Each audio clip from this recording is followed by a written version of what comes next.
Sinalubong ni Department of Interior and Local Government Secretary Benhur Abalos ang suspect sa Southern Police District. Biktima ka ng babae, magkakaasa ka. Bakit mo ginawa sa kanya yun? Ha? Bakit mo nga ginawa? Mabubulo ka sa kulungan. Nagsumbong sa pulis ang ama ng 19 na taong gulang na huli niyang nabiktima. Na itong batang ito ay nag-dating app.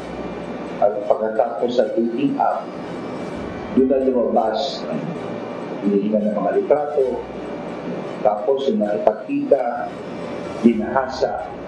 Hiningan ito ng pera ng 25 taong gulang na suspect kapalit ang hindi niya pag-post online sa mga hubad na larawan ng biktima.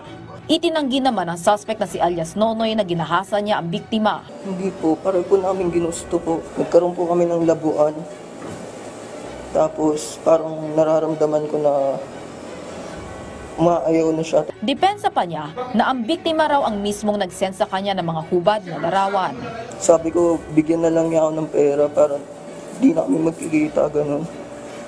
Tapos akala ko okay lang sa kanya. Tapos, ayun, hindi pala. Inaalam pa ng otoridad kung ilan ang mga nabiktima ng suspect at kung magkano ang hinihingi niya pera sa mga ito.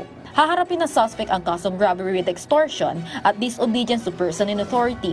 Habang inilalapit pa sa Women and Children's Protection Center ng SPD ang insidente para ma-file ang kasong rape. Nagbigay naman na paalala si DILG Secretary Abalos. Ako'y nananawagan sa lahat ng mga magulang. Bantayan niyo anak niyo sa dating app. Dahil ito po ang bagong trend ngayon. At sa mga bata na umaano sa dating app, mag-ingat kayo dahil hindi nyo kakilala ang mga tao. At wag kayo magbibigay ng lugar. Yun, kita ang mga masaselan parte ng katawan dahil diyan magsisimula ang pananakot. Vel Custodio para sa Pambansang TV sa Bagong Pilipinas.